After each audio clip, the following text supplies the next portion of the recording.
It's been a real pleasure bringing this topic to the region, and this is really due to your interests and the level of concerns and responses that we've received and we continue to receive from across the region, from our clients in the Pacific Island countries, as well as from our customers and clients here in New Zealand.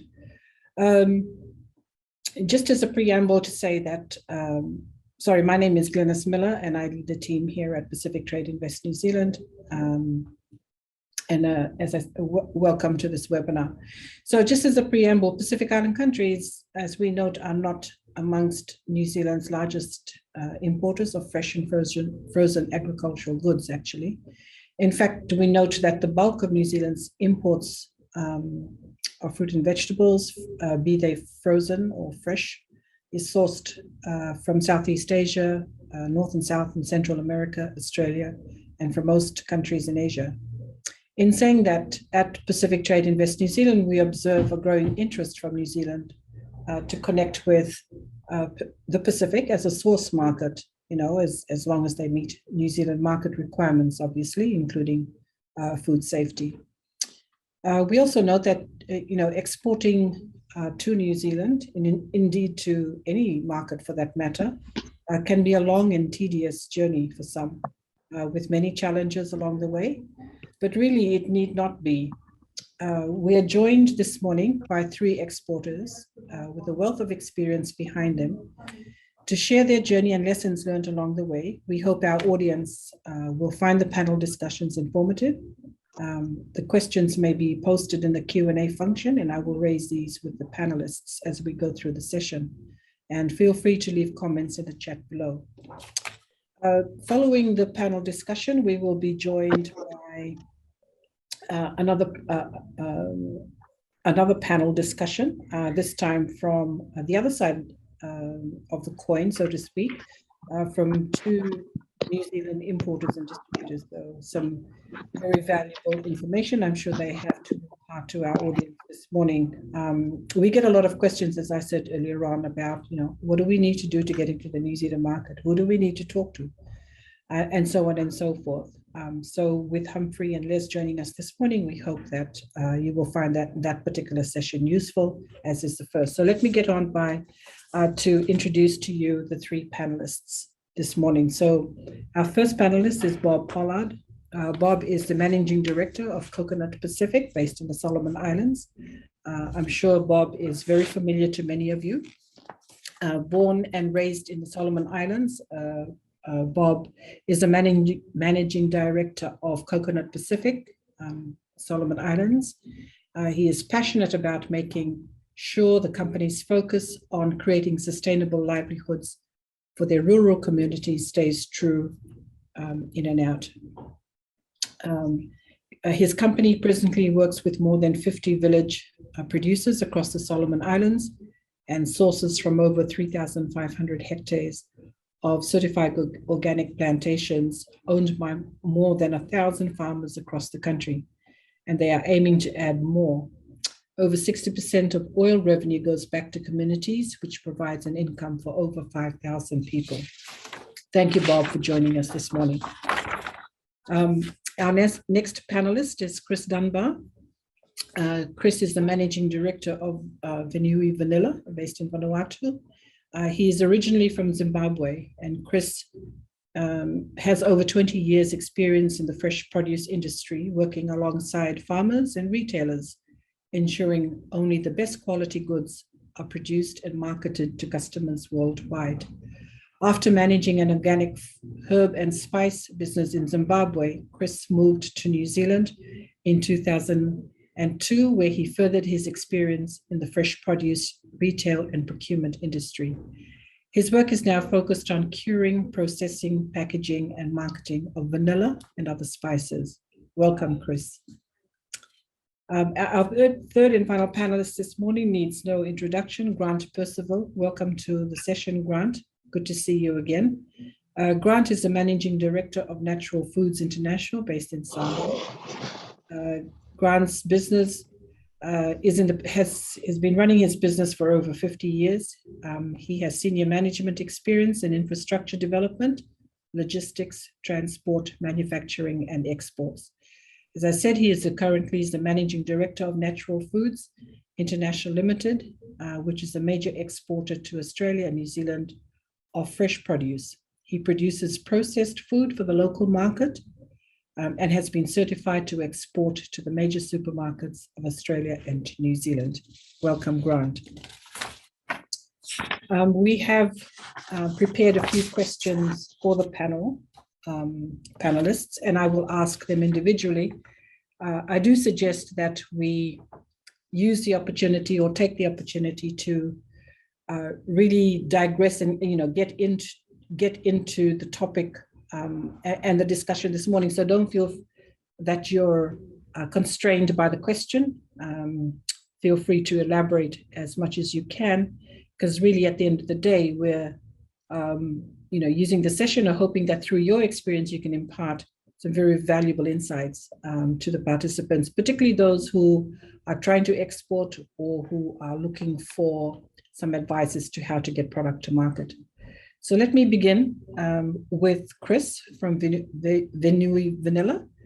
Chris, what general advice and recommendations would you give to companies looking at exporting agricultural products to New Zealand for the first time? Hi, Glynis, and thank you very much. You can hear me quite okay? Absolutely, we can, Chris. Right, okay. So, Glynis, I certainly from here in Vanuatu, I think the nature of what we're trying to do in exporting to New Zealand and Australia and other countries across the world is to ensure that we're producing the best quality product. So from the beginning, before you even start exporting, you have to find out from the market exactly what their requirements are. And in doing so, it's going to incur considerable costs, especially in places like the Pacific and certainly in Vanuatu. But ensuring that you start off right from the very first day is going to save you considerable amounts of trouble later on in the business. And it actually sets you up to become a sort of a degree of seriousness with the customers in New Zealand and Australia and across the world. Whilst it is quite cost prohibitive, it is a cost that you need to absorb and you need to do right. And that's certainly the probably the start. Yeah. Thank you, Chris. Thank you very much for that. I have a follow-up question for you, if you wouldn't mind. Sure. In your opinion, those Pacific Island countries, SMEs, who are looking to export their product to New Zealand, what would, in your opinion, and based on your experience, obviously, what would be the kind of building blocks to get there? What sort of homework? What would they need to do apart from research, for example? What would be the building blocks? Right. So obviously, what you're saying there, researching with the market and what you're going to produce. So in our instance, growing vanilla is what we do and what we certainly are going to try and continue to do. So getting the full process, the correct process from the beginning before you approach your customers is probably the bet. So, whilst it's not easy to grow vanilla, if you just grow vanilla and you just cure it and you think you've done okay, and then you try and export it and you get it wrong, the damage that you're potentially causing yourself short-term and definitely long-term with customer faith is going to cost you. So it is best to try and keep trying until you've got a consistent quality product. Once you can guarantee that, and that's a matter of sending samples to everybody, this is all incurring costs, but it's the right way to go until you can guarantee a consistent and a product that is of high standard of quality. Then you approach the New Zealand market or the Australian market with more seriousness, and you can back it up what you've produced. We often say, Chris, that it's exporting is reactive, isn't it? So it's reacting to the demand of the market. Would you, in your opinion, would it be useful for exporters or producers, manufacturers, growers to get a to get an understanding of the supply market as to the demands of that particular market, and then work backwards from there as to their supply? Yeah, absolutely. So for example, vanilla production in Vanuatu, when this plantation was set up and founded by Piero Biancassi, who started this all off, vanilla was at an all-time price high, and he was achieving prices of $800 a kilo, and he was able to produce maybe about 6 tons of vanilla off the archipelago. With prices like that, other nations, Uganda, Papua New Guinea, Indonesia, Sri Lanka, Mexico, massively increased their output of vanilla. And so to give you some example, Papua New Guinea this year will produce 500,000 kilos of green bean vanilla this year. Vanuatu will produce 1,000 kilos in comparison. So yes, we have to understand it, and because Venui has a relatively good name, we can certainly rely on that to a degree. But when it comes to pricing, which is now down to about $80 a kilo, you have to be prepared to spend more money to become a more niche line, and that again incurs costs. But this is all part of the market research that you need to do before you think about doing something like this. Okay. It can the same be said for, I understand that your company is looking at diversifying into spices and some other agricultural produce. Would the same principles apply? Yes, yeah, they certainly do. So when I took over Venui, I realized that the vanilla trade and the vanilla business wouldn't be able to sustain this business going forward.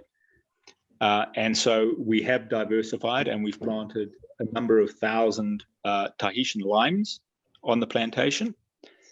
And this is something that I learned whilst I was working in New Zealand, that limes at a certain time of the year are short, and imports from the United States, Australia, and New Caledonia didn't quite fill that gap. In doing so, we've taken quite a gamble, because to get a decent production of limes from our trees is between 4.5 and 5 years' time. So it's a huge gamble, because at the same time, New Caledonia have expanded their production of limes. We're hearing that Samoa are growing limes. We hear that Tonga is growing limes. So certainly when it comes to agriculture and farming, there is a huge risk. But a time has to be, you've got to come to a time where you've got to back yourself. And at every step of your business plan, you've always got to have another plan in where you can value add to the product that you're producing, so that you're not, in my instance, I'm not just left with a lime. I have the ability to change that lime into oil, juice, and you have to be able to have that capacity to be able to do it. Yes. Yeah. Well, Chris, we're going to hear later on from, as I said, some of the importers here in New Zealand, and hopefully Humphrey and Les, through their experience, will be able to impart some information or more knowledge about those seasonal fruits, including limes, and those opportunities that exist for those windows that provide an opportunity for Pacific agricultural growers like yourself. Yesterday we had MPI on the call, and their presentation really was around it was interesting to learn from their presentation just how many Pacific Island countries have increased their list of approved commodities and the pathways to attain those to now include lime. So I think from memory, there's about 6 Pacific Island countries over the recent months, I think over the last 12 months, that have added limes to their approved list of commodities for export to New Zealand. So thank you, Chris. We'll move on now to Grant. How are you, Grant? Can you turn your video on? Good, thank you. Are you able to turn your video on, Grant? Oh, yes, I can. I took it off because, okay, video started. Ah, there you go. How are you? Are you in Are you in New Zealand or are you in RPM? I'm in Wellington. Oh, goodness. It's my grandson's 9th birthday. Oh, I hope things have been well for you, Grant. Long time no see. Okay, look, as a seasoned entrepreneur in Samoa, our association, Grant, goes back a long way to all of those trade shows we used to do to Japan and China and wherever else over the years. How do you manage to export your products to meet New Zealand buyer requirements? And could you share key steps and best practices? New Zealand requirements for MPI are actually published online. Yeah. And with that, we've downloaded it, we've included in our plan for exporting goods to New Zealand, and we make sure that we comply. And they also have the National Plant Protection Officers in New Zealand and Australia. The Samoan one certifies our goods for the New Zealand market. There is no requirement to fumigate. We were fumigating, but now we're making sure everything is absolutely clean in the processing. And we have an officer from the Ministry of Agriculture and Fisheries down there checking us. That is actually the easy compliance with New Zealand biosecurity is actually quite straightforward. Australia's a little bit different, and given that we're all supposed to be on the same page, it's sometimes interesting, but they're relatively straightforward. We started off exporting, and when we did, we were exporting to individual importers, and we were having difficulties with payments. We were having difficulties because they weren't big consumers. And it wasn't until we became certified and started supplying to supermarkets that we've seen great growth. And even more importantly, we've been able to establish standards. Supermarket standards, limes is the one you just mentioned. There are supermarket standards for it in Australia and New Zealand, and you can access those standards through market standards that they put in place. You grab those, and those are the standards you start with. And their sizing, coloring, almost everything is there. Once you understand that, you then go out. I tried to export limes. So I got an order of 19 ton a week, and the price was really good. So I went around Samoa and discovered that we'd planted Maya lemons in the main, not limes. And as a result, I couldn't get the continuity of supply because 19 ton a week is quite a lot of limes. And we're handling about half a container to we're handling about 80% of a container every week to New Zealand and Australia with the coconuts. And our orders are for a container and a half. That's just New Zealand and Australia. The markets, you also have to understand the markets. They're seasonal. Right now is usually the low period in the coconut market in Australia and New Zealand, but it's the peak in the US. But I didn't go to the US because if I do and they want a container and a half, I won't be able to sustain the supply. And you lose, even if you have the quality, if you fail to supply when the demand is there, they get very upset too. So you end up losing the market both ways. So it's not just about, it is about quality, but it's also about sustainability, being able to supply it on a continuous basis. Yeah, and you're so right, Grant. We hear that so often, sustainable and consistency of supply and consistency of quality.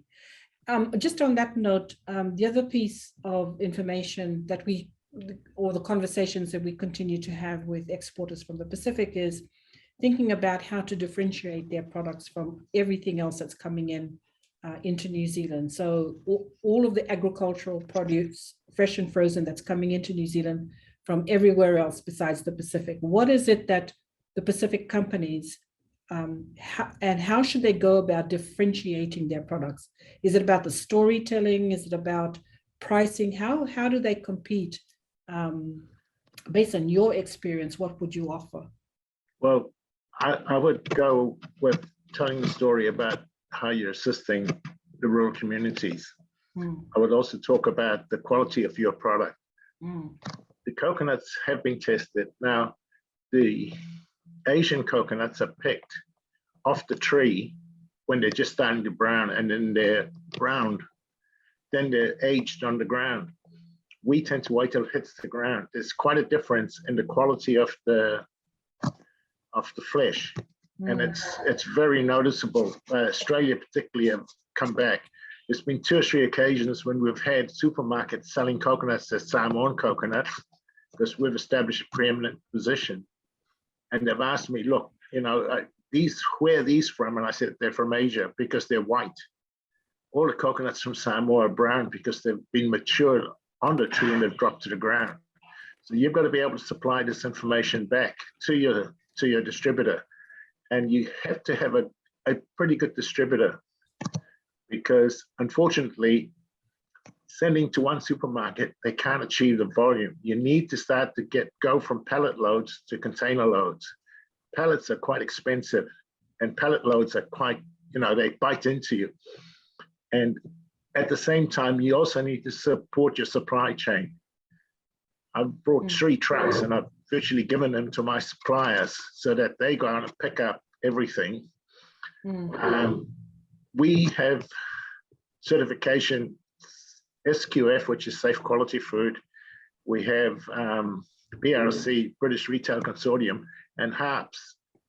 We did the audit with the auditor and we passed all 3, but she came back to me and said she can't issue me for HARPS certificate because the suppliers in Australia got very upset that somebody from outside Australia was trying to be certified to supply the supermarkets directly, even though I'm doing it for a distributor. So she wouldn't issue me with that HARPS certificate. But this certificate was what enabled me to get, I rang up Turners and Growers Global and said, look, I've got these certificates, can I supply you? They said, no, thank you. The reliability and the quality from Samoa hasn't been good. So ask your buyers. So she asked the buyers, she came back to me and they said, they'd like to buy from you. So they bought from me and we've built it. We've really built it since then. So let's just talk a little bit about Samoa in general, and based, you know, given that you operate out of there, is it the cohort of export growers and exporters in Samoa? Is it a rich network? Does everybody work together, or is everyone kind of going at it on their own? And what would be your opinion on this? We tend to be competitive. It's actually good for the suppliers, the farmers. In the coconut industry, we've got Serendi, which does virgin coconut oil or copra oil, but it does refined bleach deodorized oil as well, and it does coconut meal. It's actually supplying the need to take every coconut. The coconut cream factory wants the premium coconut, but I take the creme de la creme because I pay much more. And I pay more because I need that for the market, because that's the sizing and the quality that the market wants. We're not working together, but it is working together because we're attaching different segments. And in fact, the major suppliers to Serendi and the coconut cream factory are also major suppliers to me. So they do the sorting and grading because they get more from me and they get less from them, and they make the decision. In other areas, there's quite a bit of competition. I've got importers from Australia and New Zealand that are buying my product on an LCL basis and air freighting it. So we go down to air freight and we see there's a lot of Samoan products going out in small volumes, not quality wrapped, but by a lot of, like, there may be 100 exporters sending perhaps 5 tons of goods, and it's all family, and it's going to the diaspora in New Zealand and Australia.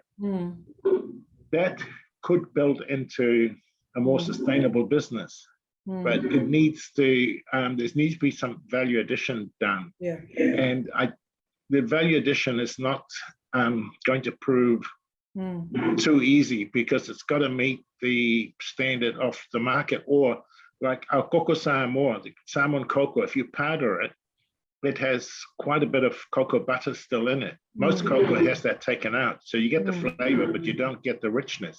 The Samoan cocoa is quite a different taste because of that. And there's potential there.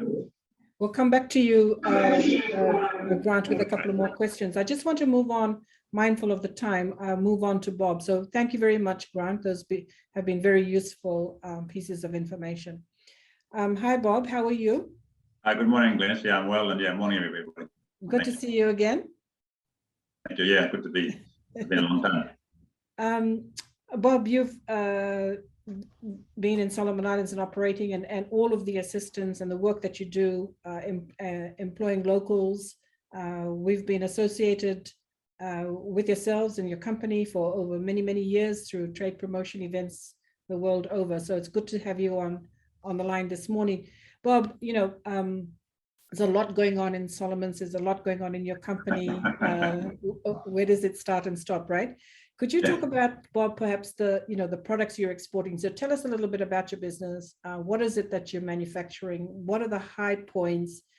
How do you overcome the challenges? How do you deal with the ebb and flow of, all of that in country and external? So Solomon's, the crisis that comes your way, how that impacts on small businesses such as yourselves.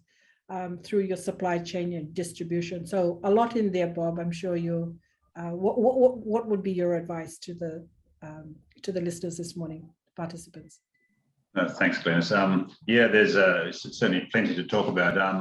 Just briefly, our business. So we have a value chain, as you mentioned, it's sourcing VCO from village communities. It's about putting money back into villages. That's been a long road, and I think just supporting some of the comments by Chris and Grant. Quality is obviously critical.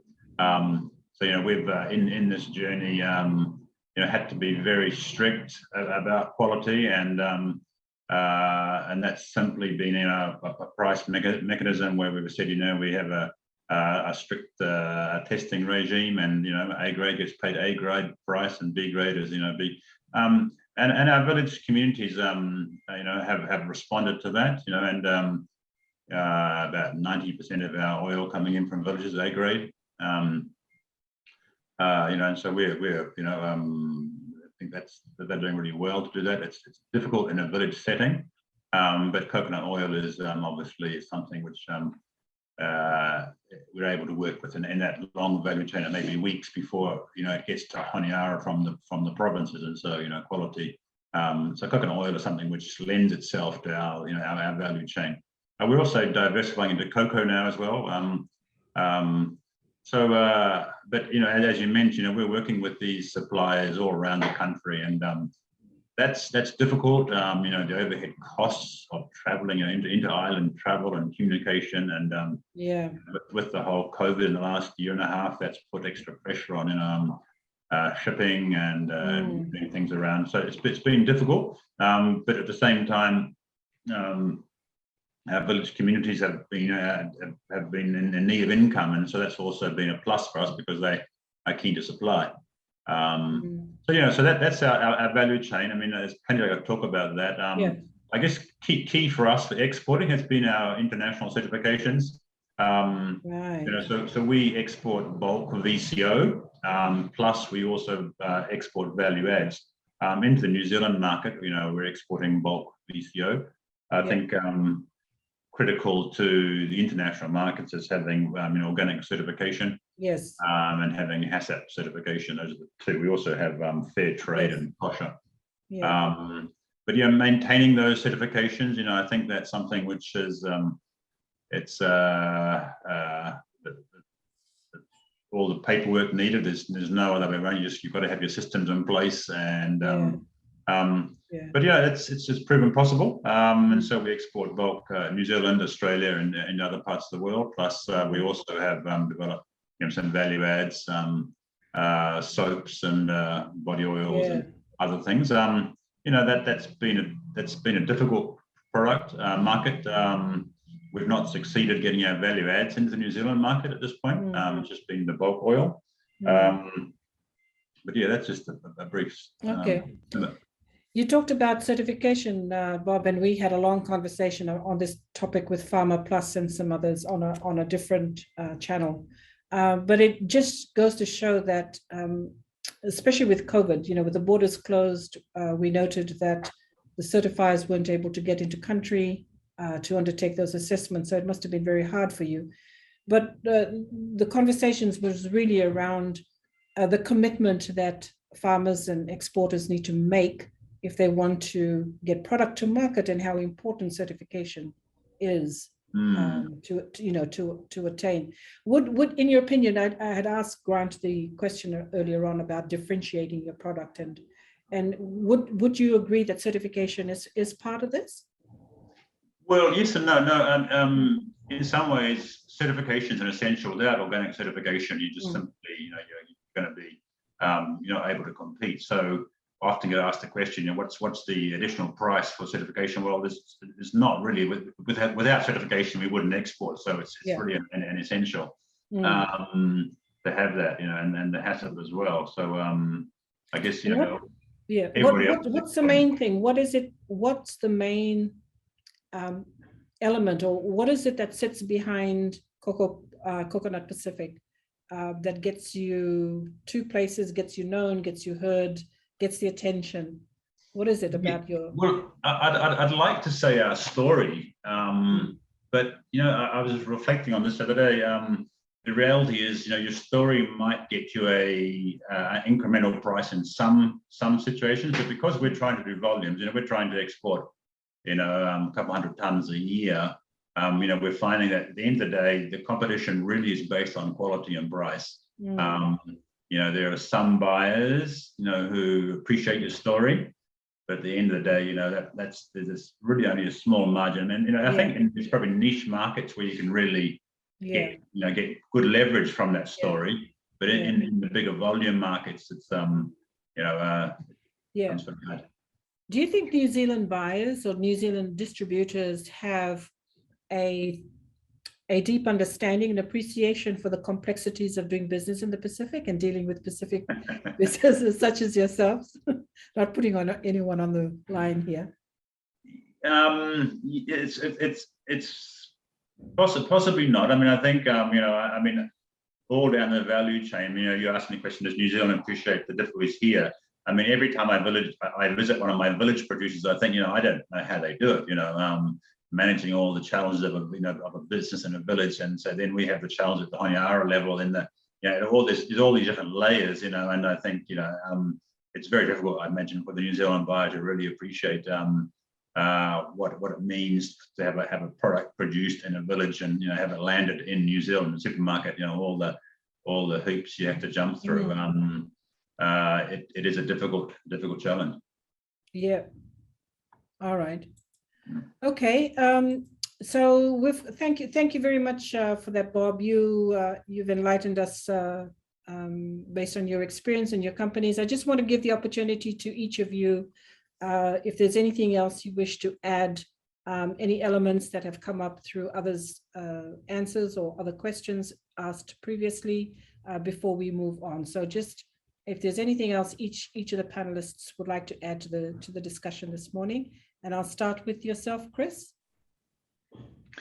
Thanks, Glenn. I would just like to back up what the other two have said in regards to global gap, HACCP, organic certification. Whilst certainly in Vanuatu it's a very costly process, it is a very necessary process. And I heard you mention Farmer Plus. I've had multiple discussions with Farmer Plus and BioGrow, et cetera. But yeah, it is just a cost that you have to take, because without one of those three, it becomes extremely difficult to do business. And just in regards to guaranteeing supply and quality and consistency, that it's a huge challenge, and Bob was saying, producing a product in a village, etc. It's something we face. And these are all challenges that we're not expecting any preferential treatment over, but perhaps an understanding from our New Zealand purchasers and buyers about the challenges that we do face. Yeah. Thank you. Yeah, good point, Chris. Good point. Thank you very much. Thank you. Grant, any last words of wisdom? We have focused on value, just exporting fresh, but we're looking at value addition, and with the volumes of coconuts that are being dealt with in Samoa, and I'm aware that we used to have the largest coconut plantation in the southern hemisphere, but most of it's senile. The waste in terms of coconut shell and coconut husk is actually in the hundreds of tons. And I've now sought and I've received standards for export markets that I can supply with this waste. And it's really important that you try and build on that, because it increases the value you can get from one coconut. Yep. And that enables you then to work. I'm trying to work with my industry partners, because I'm also looking at taking the water and turning that into a probiotic option. We've got the machinery to package it, so there's opportunities within each of these different areas. Yes. Yeah, and I agree. One of the, in doing my certification, 40% is HACCP, but like you've got a legal, social impact, environmental impact. You have to produce all these. It's 135 pages for coconuts to give to the supermarkets, so that they're satisfied that there won't be a social bite back through the media, because today with social media, you're exposed if you're not careful. That's so true. Okay, thank you very much for that, Grant. Well noted. Bob, any other comments, sorry, to make or additions to your session? Maybe just to say, I think key to it is relationships. For us, continuing exports, it's not only about price and quality, but you do have to commit to that relationship, so that the buyers to understand you. And I guess that's a no-brainer, but just make that true. Okay. Well, at Pacific Trade Invest New Zealand, we can't wait for the borders to open, Samoa and Solomon Islands, so that we can get into country. We're going to Fiji next week for two weeks to do exactly this, reestablish our relations, and visit our clients again. So look, I'm mindful of the time, and I really, really appreciate your time this morning, Bob, Grant, and Chris. It's been a very, very valuable exchange. I hope you found the session useful. So thank you very much. I'd now like to move on to the next panel and invite Humphrey Lawrence and Les Marshall, if you wouldn't mind turning on your videos, and so we could get into the session. Thank you.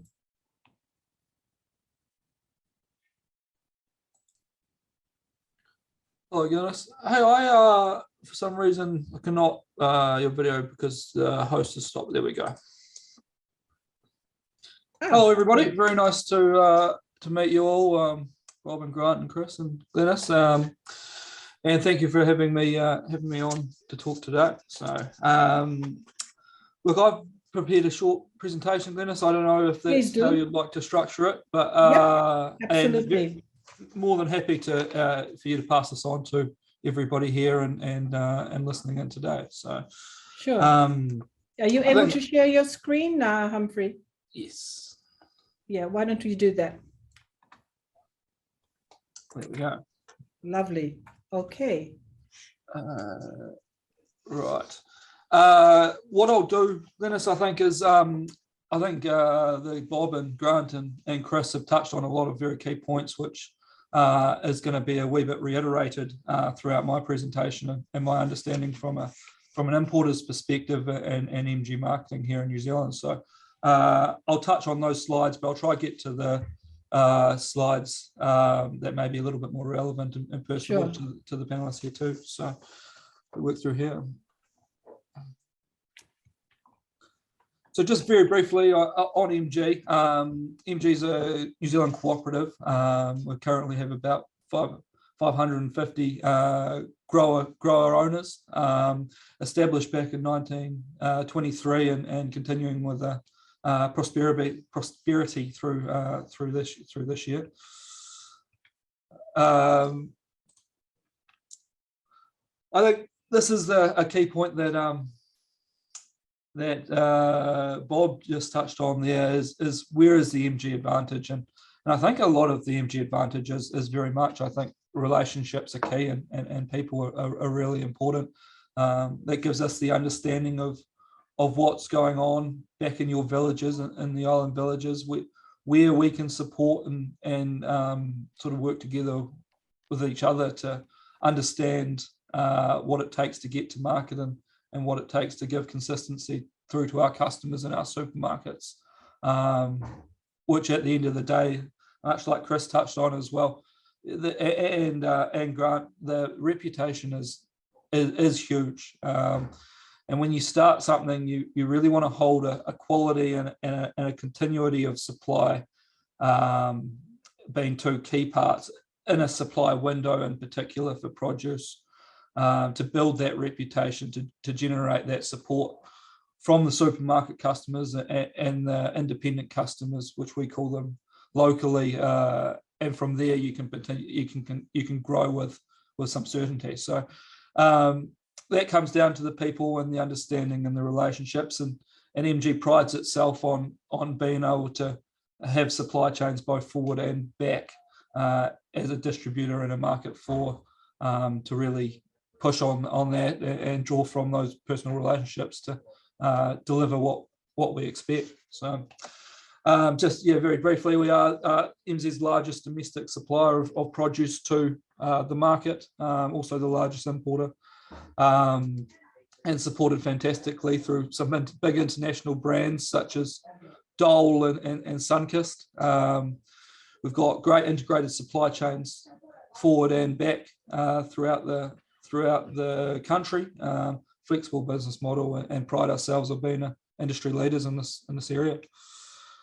So just continuing with MG a little bit, we've got 9 branches throughout the country, as you can see here, and quite interesting, I think, the population. This is as of 2017 verse, but about 4.7 million people, but 77% of those are in the North Island.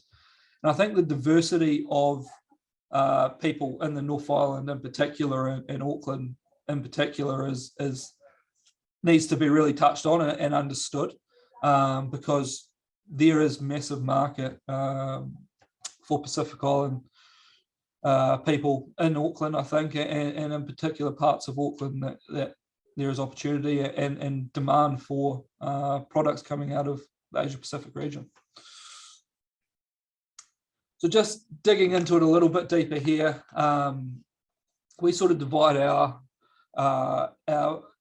market into sort of 5 or 4 major parts, or is dominated by 4 major parts. So one of those is, or 2 of those are the supermarket chains, a duopoly of supermarkets.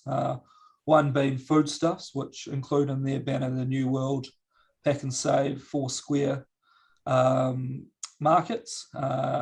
New World, to those that don't know, sort of being the premium premium market. Pack and Save is the bulk, and Foursquare is the more localized supermarkets in smaller areas and districts. The other major players, Countdown, which actually comes under the Woolworths banner from Australia. It's an Australian company, a very corporate model, operated from a centralized location, quite different, which I'll touch on in the next slides. Countdown have ownership of Super Value and Fresh Choice stores, much like the Foursquare, sort of smaller local stores throughout the country. So one of the key points that Ord asked me to touch on was the New Zealand market structure. So that's, if you divide that from the supermarkets, again, you've got the supermarkets controlling the majority of the space in New Zealand, approximately sort of 70%, while the independents hold, independents in the processing, customers hold the other, about 30%. And yeah, don't get me wrong, this is a very important part of the business, and I think in particular for products from the Pacific Islands, a lot of your products are being sold through these avenues into local chain, into local areas, specializing and really finding a niche for these markets. And I think through whether you would like to call us wholesalers or market floors, that's a real advantage to meet these independent customers. Okay, and it comes down to the people and the capacity to reach these guys. But every morning at 5 o'clock in the morning, or potentially earlier, 4 o'clock in the morning, they're walking our floors to see what's fresh and what's exciting and what might be put on their shelves for the days ahead. So we pride ourselves in having really good access to these independent customers. The other part of the market structure is the processing customers, which is, I have to admit, they've been challenged recently with the COVID situation and the tourism, the lack of tourism in New Zealand. So much like yourself, Eunice, we're really looking forward to the borders opening back up and the tourists coming back to New Zealand to give the hospitality and processing sector a boost forward. Yeah, this used to be $1 billion industry and shrunken considerably, but yeah, expected to see good growth in this area going forward. So feeding these markets is sort of three major areas, which I've called corporate, importers, and horticultural. So corporate growers are what we consider to be sort of large established growers, pack houses with sophisticated vertically integrated supply chains. They've got often relationships directly with the likes of MG or through to supermarkets directly. The importers, which again we pride ourselves as being the largest, but there's the likes of tourism growers and others out there that are importing. They're generally working alongside a market floor with a national branch networks to service independent and supermarket customers. And then we've got called horticultural growers who are sort of walking alongside pack houses or maybe with small independent stores working through direct to market. So give you a sense of that. Skip that slide. So I think, yeah, we'll get back to probably the crux of it here, and I think this is where my other panelists today have spoken a lot, and through compliance and responsibility and sustainability. This is coming from, and we understand that we talk about HACCP and global gap requirements, and I think it might have been you, Chris, that said, yeah, what is the cost of the additional compliance standard here? It isn't an option really, unfortunately, any longer. Our customers are expectant of it. All suppliers through New Zealand have a New Zealand gap certificate and a requirement to do so. I think HACCP is a consideration on a case-by-case basis that is acceptable, but such as global gap or For instance, not necessarily, but for an example of Rainforest Alliance, are all certifications that it's really coming from the New Zealand consumer that they're asking for, and making sure that the supply partners that we're dealing with are acting responsibly and in accordance with sort of international standards. So the produce given to market is where they like to see it, and enjoyed with the understanding of those certifications in the background. I think this is the slide that we should really spend a wee bit of time on today, which is where are the opportunities? And I think there are significant opportunities. I was looking through the data prior to coming on here with the month ending on November 21st, but there was about, talking fresh here, I know Les will talk probably more to the frozen maybe in the next slide, but it was 12 tonne of yams exported to New Zealand and market, 459 tonne of taro, which I was surprised about it myself. So there's what that tells me is there is a massive opportunity and a big market for taro in New Zealand. So I think first, most of that market is coming out of Fiji, then Tonga, then Samoa. But where small markets are now, that it shows the demand that could be there if the procedures were put in place and acted upon correctly. Limes, 25 metric tonne of limes we had from November 21st. Now that's an interesting one and not an overly reliable figure, because the imported season for limes is actually mainly November, December and January. So it's missing a significant factor. But Chris, as you said before, predominantly from the USA at the moment, but MPI is spending a lot of time and for good reason and through good demand to establish supply opportunities from Pacific Island nations, which is, I think, yeah, a significant opportunity there. Ginger is another one. There was a 144 tonne of imported ginger up to November 21st last year, predominantly from Thailand and Asia and China, but again, an opportunity in those markets. I think, yeah, we'll go back to the, it's been touched on here, but I think it needs to be reinforced from my side too as an importer. Quality is, at the end of the day, probably the sole and largest importing factor. The quality of market needs to be exceptional. That's what is expected from our customer, and I think a lot of process needs to be considered prior to exporting to market about getting that quality to a standard that is where you would like it to be. I think everybody knows it, and the New Zealand consumer in a way is willing to pay for that premium for that quality. The challenge being is if the quality is not there on arrival, then we face significant issues on how it is received by the market and our options to supply it to the market. With produce in particular, continuity of supply in specific windows is really important. So for example, the limes, the New Zealand local market will cover limes from February to October. So through a period of November, December, January, our market goes exceptionally short. If there was opportunity to import through that period from the Pacific, I think there's a real opportunity to do so, whether that be probably from an air freight capacity. I suppose that leads me onto a different point. There is whether we go, use air freight or sea freight containers to export to market. I think that comes down to the characteristics of the product and the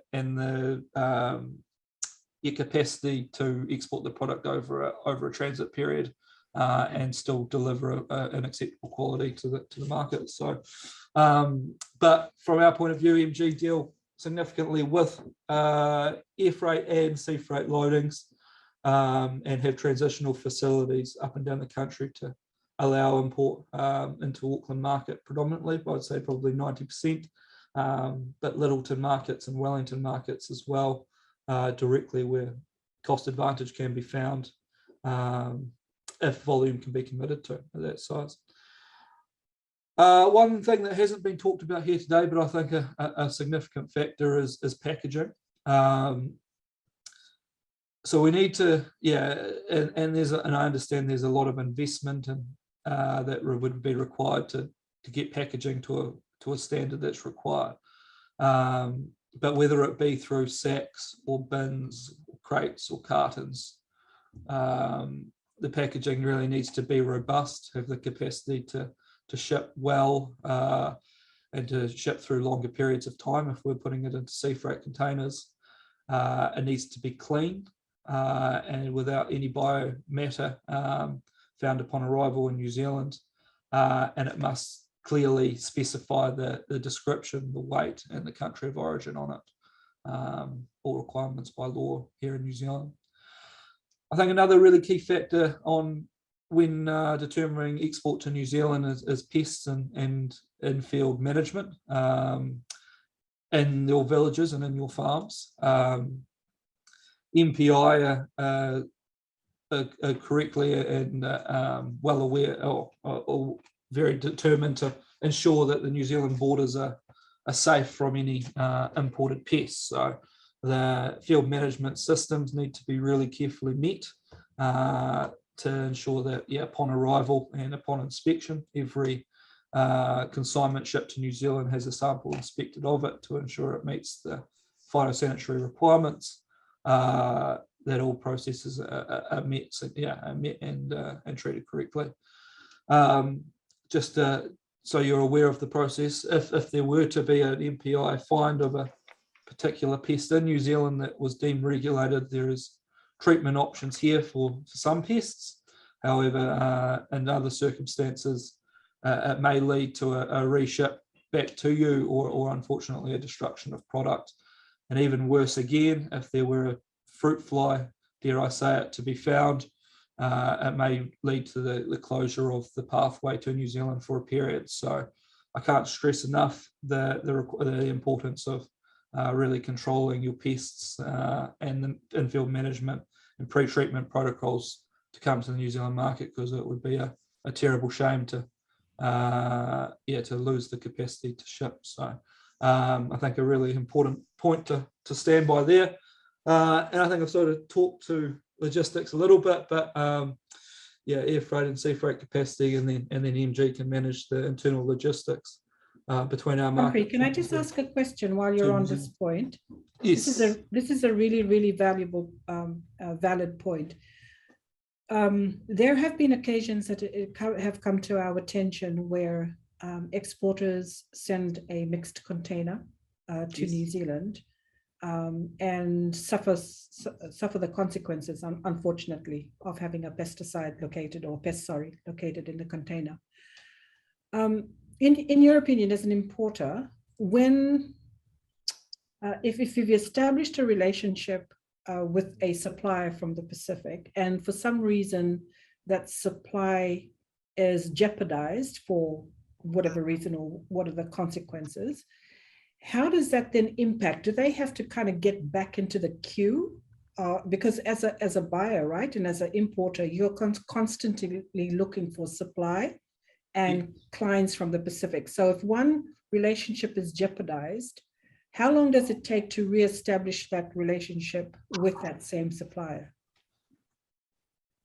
It's a very good question, Yelis, and I think it comes down to a couple of factors that I believe. I think that there's one factor there that I spoke to a little bit here, is if we can establish a market in New Zealand, which is very much a possibility, and really when I say in a market, in a bulk market, then there becomes the size of his business in Solomons is 25,000. Then there becomes a position that there's an expectation of stocking that on shelf. So there's a lot of understanding about imported product and the capacity to manage biosecurity risks. So I don't think that one interception, you would say, would be the end of a relationship. But what would be expected is there's a massive financial implication should a consignment be reshipped or destroyed, dare I say it, or and then beginning again. But there would be an expectation to see improvement. And if there's no expectation to see improvement, MPI would be concerned about this, and our supply partners would be, our customers would be concerned about this also. So look, we're pragmatic in the fact that biosecurity risks are challenging to manage, but they need to be done with the utmost care and regard. And I think multiple interceptions, particularly on risk profiles, is really challenging. On high risk profile piece. Thank you, Humphrey. I didn't mean to interrupt your presentation, but please do continue. Well, guys, I think that there is about the end of where I've got to, but unless you'd like me to cover anything in particular for the panel here today. The last slide, Humphrey, you have on the screen is quite an interesting one, and thanks for sharing that. I wondered whether you could just run through the list and to include the windows, because they're all seasonal stuff, right? And so, for example, so limes, you mentioned how many months of the year would New Zealand be looking to import limes from other markets, and so on and so forth. Would you mind just running through that list for us? Yeah, no trouble at all. So yeah, limes, October through January is the period for that. Ginger and turmeric is year round. It's no domestic supply, so that's 12 months of the year. Taro and coconuts are the same. Dare I say it, all the six on the top, with the exception of limes, are all 12 month supply periods. The melons are roughly from March through December. Papaya is 12 months. Eggplant is sort of the winter months, May, June, July. Courgettes are May, June, July. And avocados and chilies would need to be sort of a lot more adaptive with those opportunities as they present themselves in the New Zealand market. So yeah, that's I would suggest as opportunity presents. Yeah. That's very useful. Thank you for that. I'm just going to read out a comment here. Welcome, Bronwyn. Good to have you on online this morning. If you wouldn't mind, I'd like to share with the panel and the audience your comment. So Bronwyn Weissman is with Farmer Plus, and she writes that Farmer Plus program has been looking into the issue of cost benefit of HACCP certification as part of their support to businesses wanting to get HACCP certified. The costs varies considerably, but a rough estimate for annual audit cost is around Australian 1,500 to 2,000 plus travel costs for auditors. Then, as Mark noted, have to factor in any external costs to first develop the system, necessary processes and infrastructure, the equipment changes, and so on and so forth. So as I said to Mark and others out there, Farmer Plus and others are working alongside Pacific Trade Invest New Zealand and other partners to ensure that this whole business of certification is front and center of anyone wanting to grow their or diversify their business to export to New Zealand. So thank you very much for sharing that, Bronwyn. Humphrey, the other question I wanted to ask, sorry, if you could just go back to 2 slides before this, if you wouldn't mind. The slide where you had the whole, yeah, that one, the New Zealand market structure. And I wanted to just dwell on this a little bit, because I don't think too many exporters from the Pacific understand this whole structure of the New Zealand market. And yes, a lot of them, because they're small exporters compared with some of your other supplies from other regions, would be entering this market at different levels, right? So just based on this, what would be your advice to the small scale exporters that are looking to tap into the New Zealand? If they would come to MG Marketing, where would you best place them, I guess, or connect them with? Yeah, Given so their small volumes is what I'm saying. Yeah, no trouble. I think that's a really good question.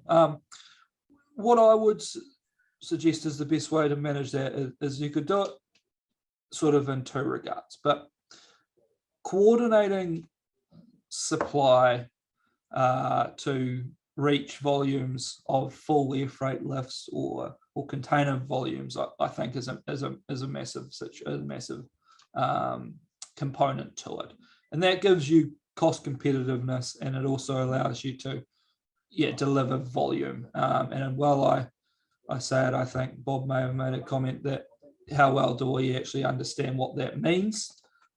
Maybe potentially not well enough, but if you can get to that level, then we can start using the importers such as MG or others out there in national distribution channels. We can put it throughout our network of branches, and what that then gives you the capacity to do is to reach the market in totality. We can reach the independents, the supermarkets, the processing customers to all scales. The alternative option is if you are a smaller exporter and would like to keep it internally, I guess then you have to still come through a transitional facility in New Zealand. But the challenge I would suspect would then come on where you're going to sell it. So with the expectation of having a direct to retail independent store or possibly a supermarket customer, having the reach that a market floor or a wholesaler such as MG can get gives you certainty that we can get that product to market in a timely manner. I think if that answers your question, Gilles, that's probably my thought processes on that. Yeah, no, that's really useful. Sorry, I'm going to ask you to go forward again back to that slide where you listed the fresh produce. Yes. The limes and coconuts and yep. So back to this one, could you just give us some better understanding of the volumes that MG Marketing imports and moves for each of this, just to give an indication to producers and exporters on the call today? Because as you well know, Humphrey, there's masses of amounts of taros and coconuts and melons and papayas and ginger and turmeric that's coming out of the Pacific. If growers had a better understanding of the volumes and the potential for that the demand on the part of the New Zealand market and the volumes that you move, maybe they could take that on board in terms of their business plan and to react to that. So if they understand that you're, for example, importing 100,000 kilos of limes every year, they can take that information and go back and build that into their farm plans for export. So if you wouldn't mind, Humphrey, just give us some indications of the volumes that MG Marketing imports for each of those produce. Yes, absolutely. I think this this question does need to be paired a little bit. Everybody with the understanding and acknowledgement of importation options to New Zealand. Sure. For instance, ginger, MG Marketing may do sort of 400 tonne of ginger per year into the New Zealand market, approximately 10 to 15 containers of 10 to 15 40-foot containers of that product. The supply options that we do have from Asia is significant and a massive component through consistency of supply, through price competitiveness that needs to be considered. So while I would tell you that is what we're importing from that part of the world, is there that larger supply opportunity from the Pacific directly? Look, I wouldn't say no, absolutely not, but the expectation needs to be that it would be price competitive and quality consistent to really be able to reach that size market. I think from a island specific conversation. Mango is very much the same. We are importing mangoes from Peru, Ecuador, Mexico, Australia, and huge numbers, sort of hundreds of 40-foot containers. Is there the capacity to match that? Yes, or become part of that market? Yes, absolutely. That actually comes down to the quality of the piece of fruit. Is there a quality, that a story that we can turn around that says that the island mango is superior eating, it's superior, got a superior shelf life in the supermarket. It's really reaching a demographic that maybe a South American mango or an Australian mango isn't reaching, that is, it gives it a competitive advantage. Coconuts and taro, yeah, look, we can't get enough of them, to be quite honest with you. So we're trying to get probably a container or two of those products a month, and got well and truly the demand to continue to grow that part of the business. Coconuts and taro generally are shipped together to bulk out the containers. As with all fresh produce, perishability is a major concern. So we want to make sure we're turning those products over within a week or two of arrival. Yeah, hopefully that helps. Yes, it does. Certainly does. Maybe, Humphrey, what you could do is offline communicate just that kind of breakdown to Ord, so that we could share it, if you wouldn't mind, to the participants as part of the presentation package that we will circulate to everyone online this morning. Thank you, Humphrey. Thank you very, very much. You know, we've had a close working relationship with yourself and with MG Marketing in general over the years, and we value that relationship. You talked about relationship earlier on. So thank you very much for coming on board, for your time this morning, and for imparting that very valuable pieces of information. Thank you, Humphrey. No trouble at all. Thank you for having me. Do you have time to stay online until 12 o'clock, Humphrey, just in case there are other questions that come through? Thank you. Thank you very much. Les, are you online? Would you mind turning your camera on for us, please? Yes, I am. Hi. Hi there, Glenys. Okay, start my video. There we go. Good to see you. There you are. Yeah. Good to see you again. Yes, indeed. We survived the Cook Islands. Exactly, exactly. Thank you, Les. Les Marshall, General Manager of Cibus here in New Zealand, importer and distributor of fresh produce and other value-added agriculture products. Have been in the business since, I think, before I was born, Les. Well, yeah, I've been around for a bit. Yes, indeed. Mature, like good wine. Thank you, Les. Look, we invite you to, have you got a presentation to share? Yes, with I have. us? Okay, yes. Good. And I think you have access to share your screen. Yes, I have. I can do that. Good. And if you're willing for Thank me you. to start that. Over to you, Les. Okay, then. Fine. Thank you for that. Okay. Right, Glenys, pathway to the market. My name is Les Marshall, as Glenys has just mentioned, for Cibus New Zealand. Cibus New Zealand, a little bit about our history. We've been in the market since 2014. Our focus has been on the Pacific Island community. We started by importing a container of taro from Fiji weekly and then one fortnightly from Samoa. We're now importing 3 containers a week, which is approximately 36 tons of taro from Fiji every week, and a container of frozen product every fortnight. So, you know, and we have been doing some fresh product as well, which we've been air freighting. We have now extended our product range into the dry goods, and we have brands Wahoo, tuna, Pacific Ocean, chili, soy sauce, coconut cream, etc., cedar corned beef, etc. It has to be said, we're not at this stage providing any products to Progressive or the foodstuffs. We are basically in the route market. We deal with the local people, the smaller shops and around that. And so we believe we know the New Zealand market in that regard. The New Zealand market overview. As already mentioned by Humphrey and others, that New Zealand, Auckland is the biggest Polynesian community in the world, with over 250,000 people living in there. And as you can see, the breakdown there of what the different ethnicities are. Having said that, the Pacific market is not unlike most other markets. They know what they like and like what they know. So that means that for a new person to come into the market, it'll take time.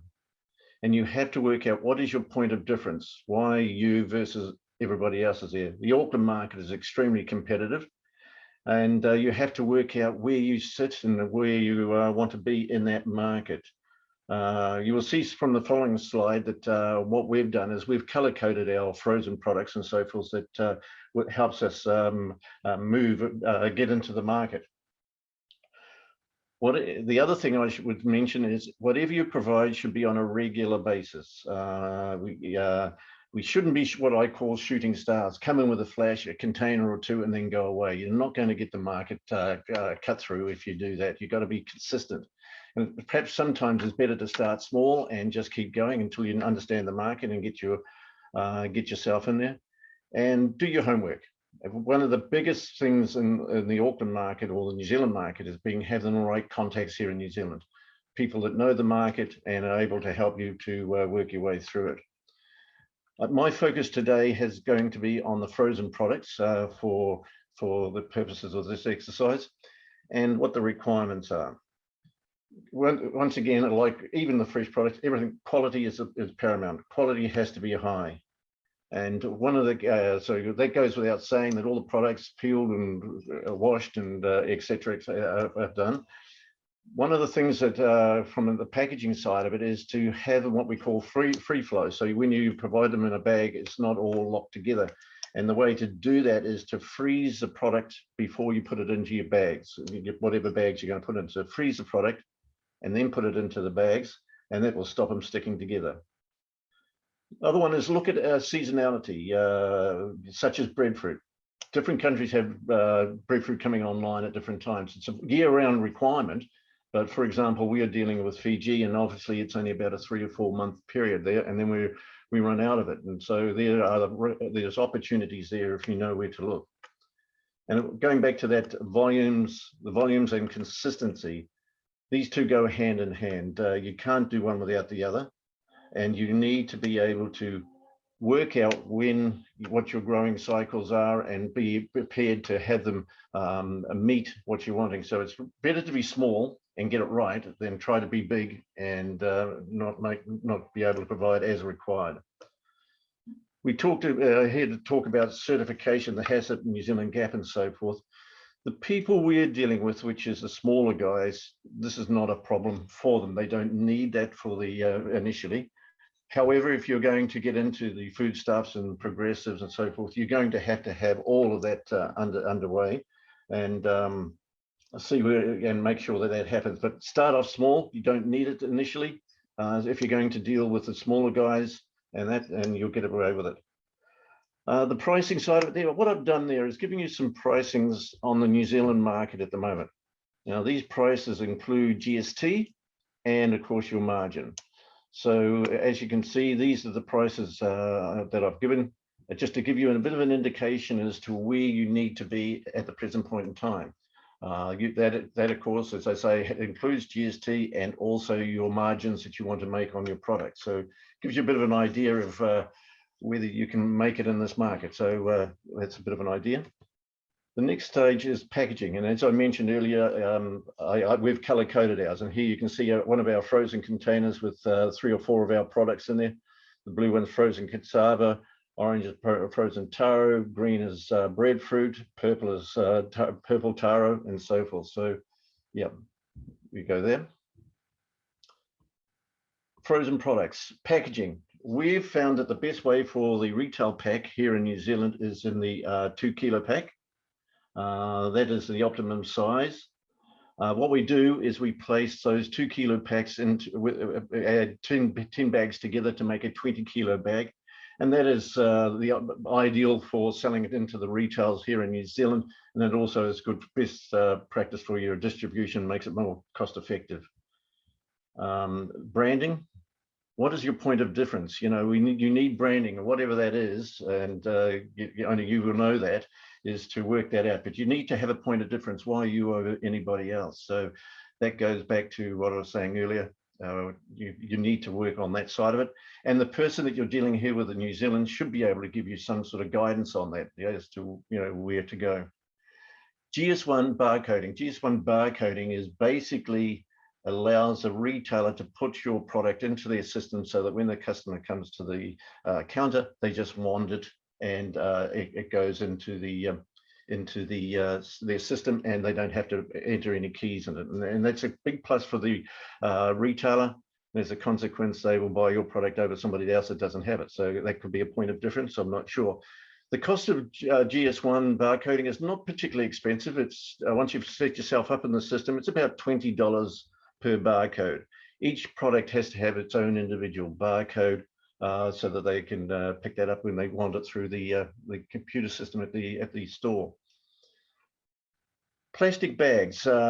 We use a laminated bag. A lot of people just use ordinary plastic bag, but the problem with ordinary plastic bags is when they get frozen, they get brittle and they break. You're going to then get customer complaint or retailer complaints wanting refunds, etc. And that's something that you need to take. It's a little bit more expensive, but in the long term, I think it's paying for us, and so forth. We don't get any complaints on that regard. But once again, quality and packaging is there. The other thing that I would say, a little trick, is to put a couple of pinpricks in each of the bags. That allows the air to go out of it, and so collapsible. So rather than vacuum packing it, you can just pack it normally with a little pinprick there. Doesn't get the freezer burn, but allows you to for the bag to deflate a little bit.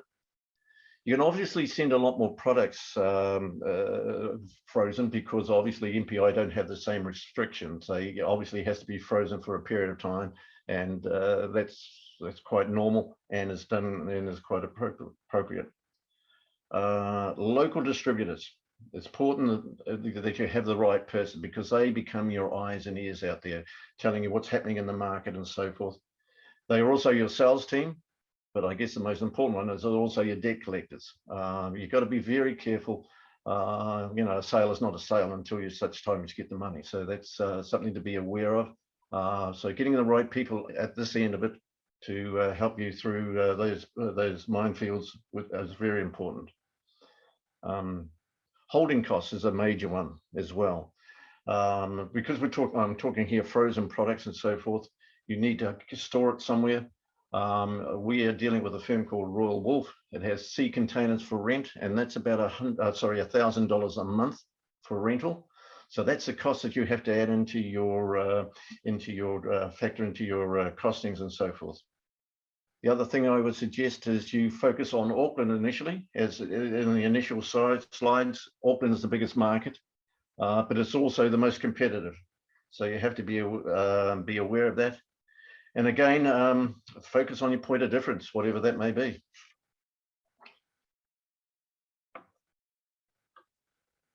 Value added products.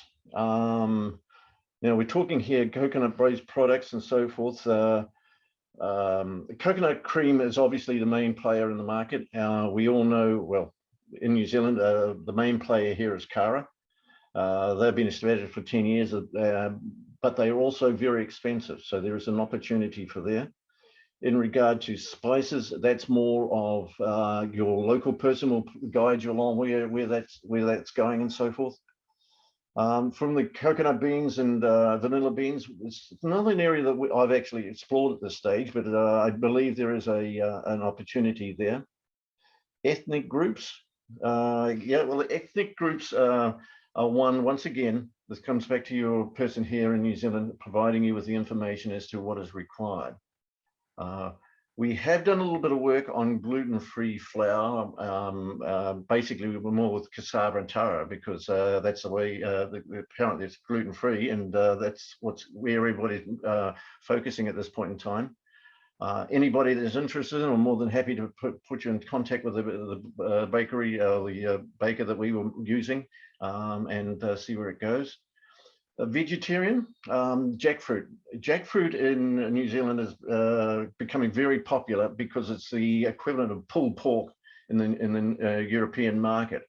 So jackfruit and cowpeas are large movers here in New Zealand, and there's a possibility for you to get into that. And we've spoken about frozen.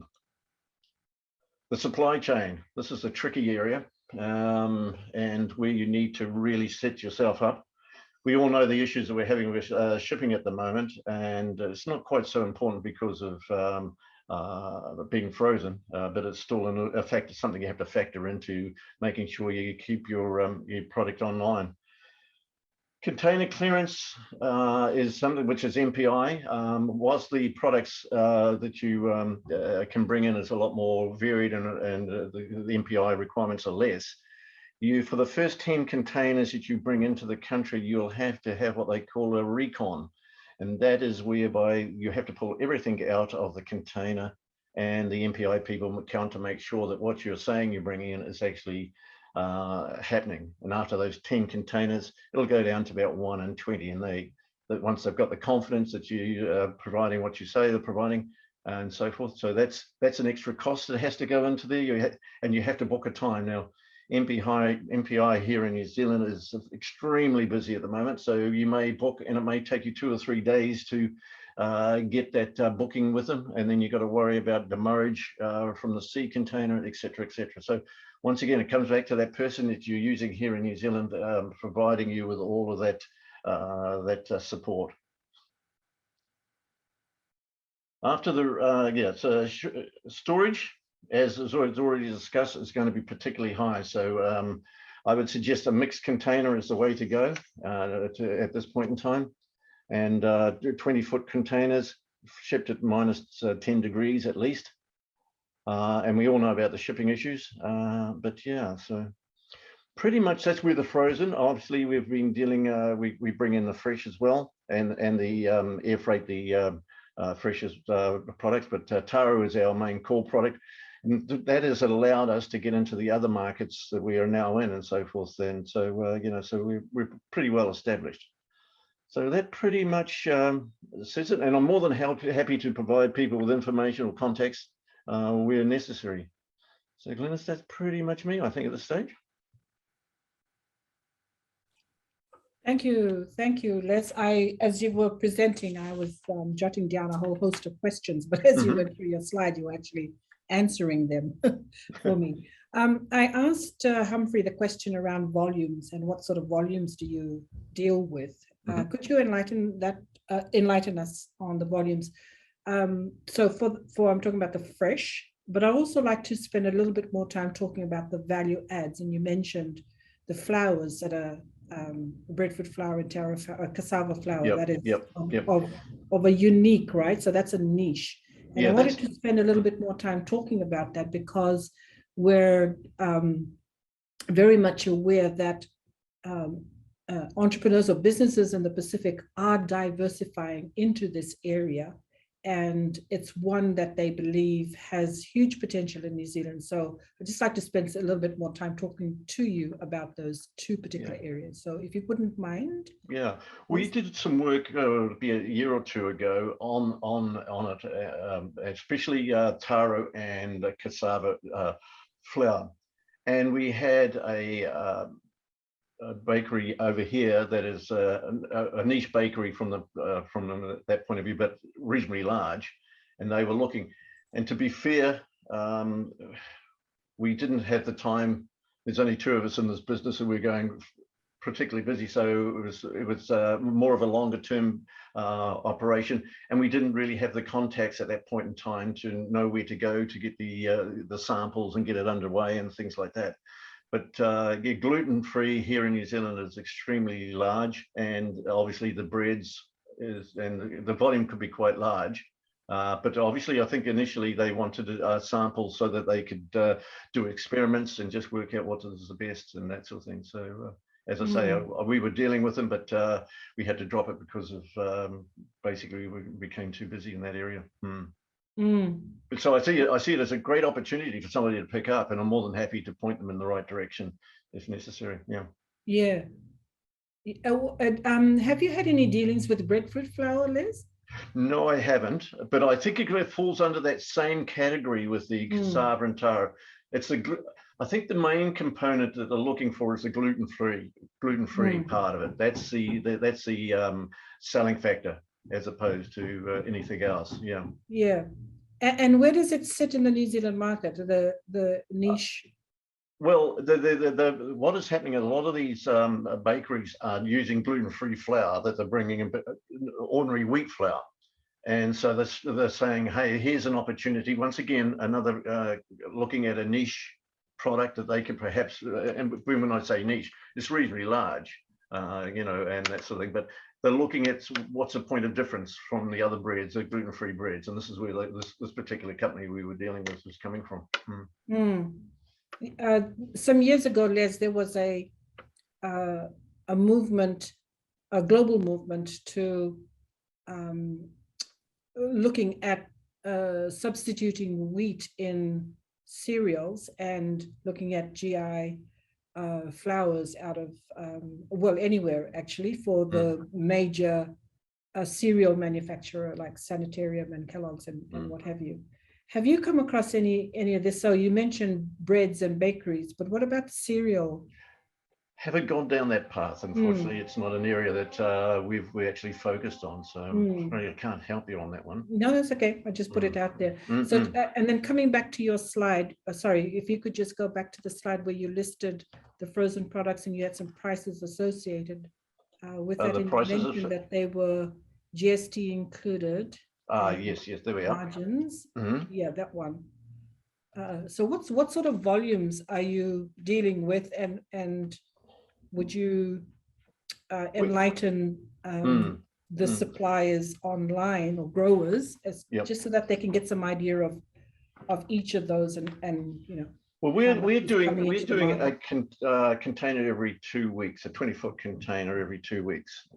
This is predominantly, well, it is all out of Fiji at this present point in time.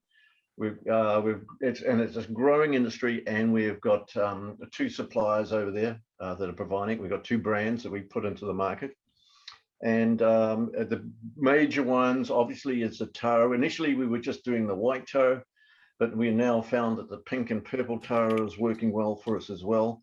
Cassava has always been there, and chilies, breadfruit. We can't get enough of that because of the seasonality. That's why I mentioned in my earlier slide that as we're dealing with Fiji, their timings are different to other islands, so that we would be talking to Tonga and Samoa as well.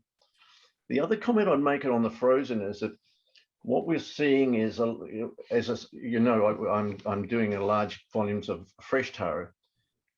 We don't think the younger generation is going to spend the time and energy doing what their mums and dads have done with cooking, except when it's on a seasonal thing. So we're looking at taro French fries or cassava French fries, things like that. So the takeaway stores and things like that. So make more of a convenience type food.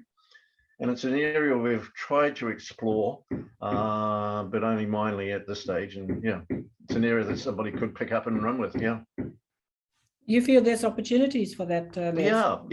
Well, as I say, I think what's happening is the younger generation aren't going to spend all that time and energy. They're fast food, fast movement, and things like that. So like we looked at it initially, but the chipping machines that we have here in New Zealand are made for potatoes, and of course taro is I think it's a lot more tougher than that. Yeah, I'm glad you touched on equipment, because that's kind of the stumbling block for most producers in the Pacific who want to diversify and go into things like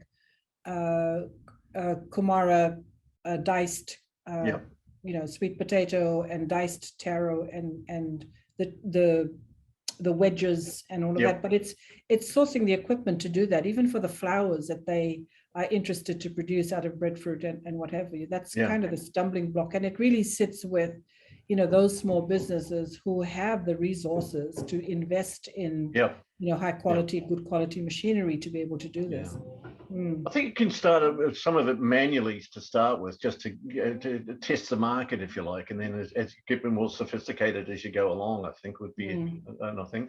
Another one that I didn't put down there is one that we grated cassava, and we bring in the wedges, the pieces of cassava. But invariably, there's trimmings and so forth that could be grated if you've got the grating machine for it. So you know, there is quite a requirement for grated cassava at the same sort of pricing. What about grated coconut? Yes, but most of that is done fresh. Yeah. So as in desiccated, or fresh as in fresh as in they bring in the coconuts and they take them home. They've got the little machine or the little stand that they use at home. So that's where the dry coconuts come in for their flesh. You know, we haven't gone down that path. It's a possibility. I don't know whether it'd hold up under freezing. But these are things people can, you know, look at and try it, you know, and sort of see how it goes. Yeah. Yeah. All right. And for Cibus, are you looking for, are you always on the move to look for other innovative or new produce, fresh or frozen, that's coming out of the Pacific? Or are you quite content with the staples of breadfruit and taros? Always looking for new products. Simple reason is, you know, we've got this good customer base, and we're looking at it. And one of the things that I've just come across is the coconut, I think it's called wana, that they use for washing themselves down with, the coconut things. There's a dearth of that in New Zealand at the moment. The people that were bringing in are no longer bringing it in. So it's the coconut fibers that they use for having showers and things like that. So there's a market there. But no, we are, what I'd say is I'd be giving people honest opinion. Yes, it's going to be a flyer, or we could give it a go or not. But small quantities, you know, that's of different things. Yeah. Yeah. And you mentioned in one of your slides, vanilla. Could you just go back to that slide, if you wouldn't mind, Liz? And if I remember correctly, you said this is something that has potential, but you haven't quite. No. Once again, it's one of those ones where I haven't spent a lot of time on it. I know there was a lot of vanilla from Tonga in that, and coconut beans. There's a market for coconut beans here in New Zealand as well. Yeah. But so there are quite a few vanilla producing countries: Cook Islands, Papua New Guinea, Vanuatu, and Fiji, and a few others. What would be your advice to them? Are there, through your networks, is this something you would be willing to look at, or, you know, to help producers? More than happy to go to some of our key people and sort of say, hey, this is what we're thinking about. Do you see it's an opportunity or whatever? And obviously there is, we've got the Indian community as well as the Pacific community. So we've got a range in all of that. And I'm more than happy to, you know, sort of see before people spend a lot of time and energy on it, to sort of say, yeah, here's something. And that's what I was saying before about that point of difference. What is your product range? Yeah. More than happy to help. More than happy. Liz, how much time do you have right now? There's What's the time now? I did have a meeting at 12:30. It's just going on after 12. I was just going to wondering how much time you had to allow for some questions from those online, because there's some really rich comments being made, and I feel it would be worthwhile for them to pose their comments and questions directly to you. So would you mind if we open this up for at least for 15 minutes for an exchange? And my colleague, Ord, if you can hear me, could you please allow the participants online to raise their question? So if you do have a question for Les or for myself at PTNI New Zealand, would you raise your hand so that we can see you from on our screens this end, and allow you to put your question to Les while he so kindly offered his time a few more minutes with us. So anyone has a question for Les? Aaron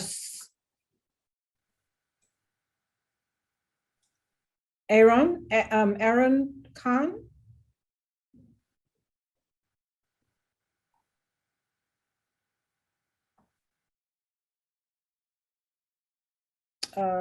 Okay, let me see.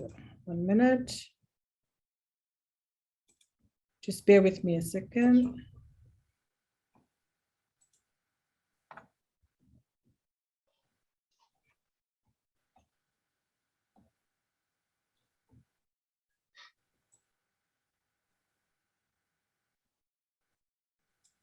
Graydon, you have a question. The floor is yours for a couple of minutes.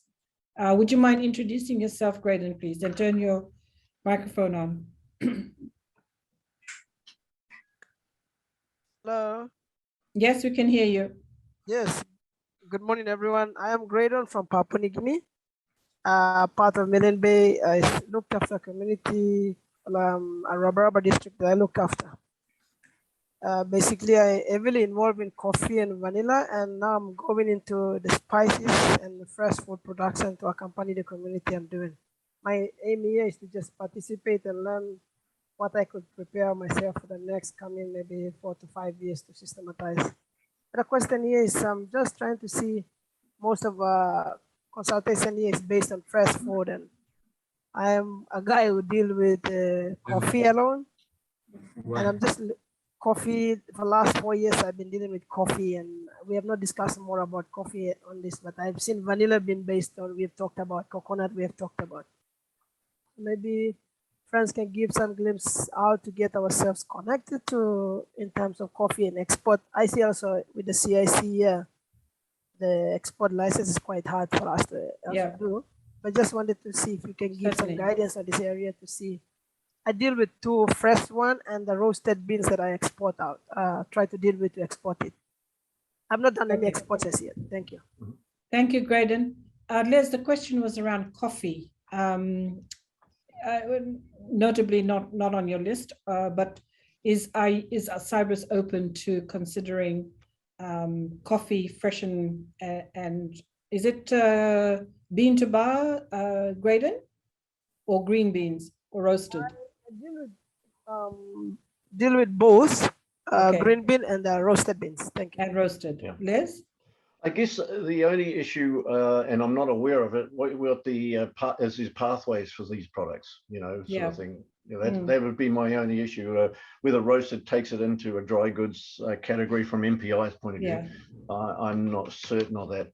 But I'm more than happy to provide my email address, and people can contact me directly or via yourself, Dennis, and or So, Graydon, sorry, Liz, carry on. Most of it, the MPI would be the only thing that I think would be the holder. So as long as there's a pathway already in place, Graydon. So what we normally do, and this is just for the benefit of all those online, is at Pacific Trade Invest New Zealand, if you have a product that you're keen to explore its potential in the New Zealand market, you drop us an email. Our trade development teams will take you through a series of questions and send you some forms to fill out so that we can get a better understanding kind of your business and your export capability, as well as your product, your volumes, your pricing, and all of that. We spend quite a bit of time ascertaining that understanding of your business before we then introduce you to the market players like Liz, like Humphrey and others. So something, Graydon, you'll be interesting. So we'll pick up on your question, Graydon, about coffee. Aaron, the floor is yours.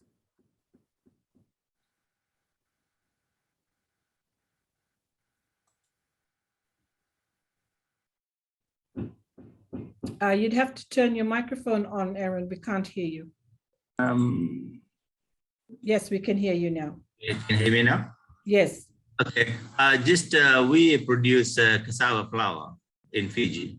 Sorry, your business, Aaron, and you're from Fiji, and cassava flour. Yeah. Yes. Cassava flour, right? Yes. At present, we manually a small machinery that we produce cassava flour. We have tested it in Australia, which is gluten-free, organic, no parasites and no chemical trace.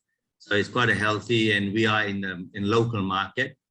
We had some inquiries from New Zealand that they were interested. We have just purchased a machine from Europe. Will produce 300 kilos per hour. So also the farm is set up with like 20, 30 acres of cassava, raw cassava. So we're going into the market, we're looking at basically social impact. And we are very well priced in the market. We're looking at around probably $2.50 New Zealand per kilo. And we are open for suggestion, and if can be helped by Les, as I saw his presentation looked pretty good. If there is a room for us to do some business, and we will be willing to talk to you guys. Sure. Aaron, where are you based in Fiji? In Lautoka. Okay, so can you drop me an email after this? We're actually coming to Fiji next week, and we do have meetings with producers and farmers and exporters, Nandi, Lautoka, Tavua. We could possibly include you in our program, in our schedule to come and visit your farm. That would be great. Also, we do social impact on women. We have 85% female and balance. Yeah, that's good. So we'll team up with you, Aaron. There's been a lot of questions about the presentations, and just to reconfirm that we will be posting Les's presentation and that of Humphrey and the contact details of all panelists on our website, www.pacifictradeinvest.co.nz, as well as a copy of the recording. So all of these will be made available straight after the session this morning. Thank you. Thank you. Aaron and Brandon, thank you for your questions. Would you mind going back to the hand function and just thank you. Yeah. And if anyone has any other questions, we can take a couple more before Les takes his leave. He's very kindly agreed to stay on for a few minutes. Thank you. If there are no other questions, then I'm going to wrap up the session. Yeah, I don't seem to see anyone else with questions coming through. So Les, again, on behalf of Pacific Trade Invest New Zealand, on behalf of the other panelists this morning and into the afternoon, I just want to thank you for your valuable time and the information that you've shared. It's always great to have you on these webinars. Your knowledge and experience in dealing with Pacific Island countries is very much notable and very much appreciated. And from our side, we will continue to link exporters from the Pacific to you, Les, and to because at the end of the day, really, it's to help our producers, right? At the end of the day, it's to ensure that our people in the Pacific are valued for what it is that they grow and sell. So thank you very much, everyone. Thank you for your time, Les. If you have any other, if you have any last comments, No, the floor is yours. More than happy to help us all grow. Okay, thank you, Les, and Vinaka. Thank you very much, everyone.